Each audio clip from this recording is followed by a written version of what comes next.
Mengapa orang Yahudi tak menerima Nabi Muhammad SAW sebagai Nabi terakhir? Ada buku yang amat sangat baik, judulnya Tarikh Ad-Diyanah Al-Yahudiyah, sejarah agama Yahudi. Di sana diceritakan bagaimana orang Yahudi percaya bahwa nanti di akhir zaman akan datang seorang Nabi, dan mereka menyebut dia manakala berperang. Ini Yahudi, ini Bani Ghatafan. Mereka berperang dengan Bani Ghatafan, dan sebelum berperang mereka berdoa kepada Allah, ya Allah, tolonglah kami melawan Bani Ghatafan berkat Nabi terakhir yang engkau utus. Sudah datangkah Nabi terakhir itu? Sudah. Siapa dia? Muhammad sallallahu alaihi wasallam. Mana buktinya? Husain, padri Yahudi, dan dia ingin tahu apakah ini Nabi terakhir itu. Dia intip dari balik pokok kurma manakala Muhammad sallallahu alaihi wasallam datang. Tala'al badru alaina. Yang lain menyambut Nabi Muhammad, dia perhatikan dari jauh, dia tengok tanda-tanda. Selepas itu dia pun datang, engkaulah Nabi terakhir, asyhadu an la ilaha illallah wa asyhadu anna Muhammadan Rasulullah. Selepas itu Nabi robah nama dia menjadi Abdullah bin Salam. Dia pun masuk ke rumah Nabi. Tak lama selepas itu datang orang Yahudi ramai-ramai. Nabi bertanya kepada mereka, kamu kenal dengan Husain? Kenal. Siapa Husain? Padri kami. Siapa Husain?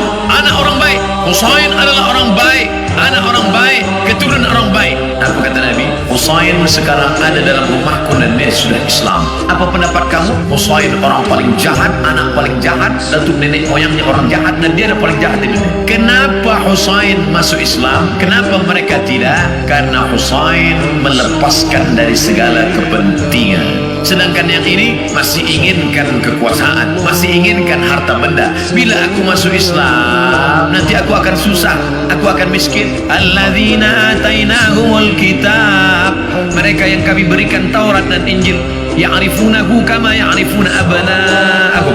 Mereka mengenal Muhammad sallallahu alaihi wasallam sebagaimana mereka mengenal anak kandung mereka sendiri. Nauzubillah, accident, terjadi musibah, hancur muka anak. Lalu kemudian seorang ayah dan bunda datang ke hospital. Kami nak tengok anak kami, betulkah dia yang kena accident? Nauzubillah. Belum buka wajahnya dah tahu ini anak kami. Dari mana? Dari jari kaki. Buka jari kaki. Ya, ini memang anak saya. Dari mana puan tahu? Dari mana tuan tahu? Ini kaki anak kami. Mereka kenal Muhammad sallallahu alaihi wasallam lebih daripada anak kandung mereka sendiri. Mana bukti? Ketika Nabi Muhammad sallallahu alaihi wasallam dibawa oleh Abu Talib menuju Busra, negeri Syam. Sebelum sampai ke sana, mereka berhenti sejenak. Lalu Bahira keluar. Bahira keluar daripada tempat suci. Bahira seumur hidup tak pernah keluar. Dia hanya beribadah saja. Tapi hari itu Bahira datang. Apa kata Bahira? Bertanya kepada Abu Talib, ya rajul, wahai lelaki, siapa anak kecil ini? Kata Abu Talib, ini anakku, hadha ibni. Kata Bahira, kalau betul kitab yang kubaca, ini bukan anakmu, anak ini yatim, ayahnya dah mati sebelum dia lahir. Kenapa? Karena 3 tanda aku tengok, pokok kayu bersujud, batu-batu bersujud, dan ada awan yang dari tadi menaungi dia. Tersenyum Abu Talib, ini memang bukan anakku, ini adalah anak saudaraku. Karena orang biasa berkata anak saudara itu anak kita juga. Begitulah Bahira tahu bahwa ini anak ayahnya sudah meninggal. Itulah yang ditulis dalam syair Al-Barzanji. Walamma tamma min hamlihi, ketika hamilnya sempurna, syahrani 2 bulan, ala ashhuril aqwalil marwiyah, menurut hitungan bulan qamariyah, tufiya bil madinatil munawwarati abuhu Abdullah, meninggal ayahnya Abdullah 2 bulan. Kenapa mereka tahu? Karena itu tertulis dan dituliskan dalam Al-Quran surat As-Saff, ya'ti mim ba'dismuhu Ahmad, akan datang Nabi terakhir nanti dan dia bernama Ahmad. Kenapa mereka tak beriman? Karena mereka berkeyakinan yang datang itu keturunan Ibrahim, tapi dari jalan nasab Ishak.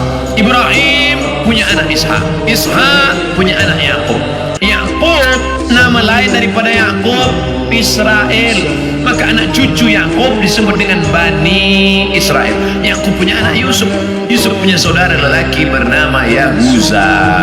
Cucu cicit keturunan Yahuza disebut dengan Yahudi. Mereka ingin nabi terakhir itu keturunan Ishak, Yakub, Yahuza. Sedangkan yang lahir terakhir ini Muhammad SAW, anak Abdullah, anak Abdul Muttalib, anak Hashim, anak Abdi Manaf, anak Qusay. Qusay lah yang membina Darun Nadwah di kota Makkah Al-Mukarramah. Cucu cicit keturunan daripada Adnan, Adnan keturunan daripada Ismail, Ismail anak daripada Ibrahim alaihissalam. Falamma ja'ahum ma arafu, ketika mereka didatangi, ketika datang orang yang mereka kenal itu, kafaru bih, mereka pun kafir dan ingkar. Padahal beza mereka hanya dua simpang saja, satu simpang Ishak, satu simpang Ismail. Mereka tak percaya. Bagaimana dengan kita orang Melayu? Andailah orang Melayu tak nak beriman kecuali dengan Nabi Melayu. Aku tak nak Nabi seorang Arab, ingin Nabi yang Melayu, pakai baju Melayu, pakai songket Melayu. Aku Abdul Somad, saya Abdul Somad, tak pernah mempermasalahkan apakah dia datang dari Arab, apakah dia dari Quraisy. Yang penting aku bersyahadat asyhadu an la ilaha illallah wa asyhadu anna Muhammadan Rasulullah. Mudah-mudahan kita selamat di awal zaman, selamat pula di akhir zaman, insyaallah, amin.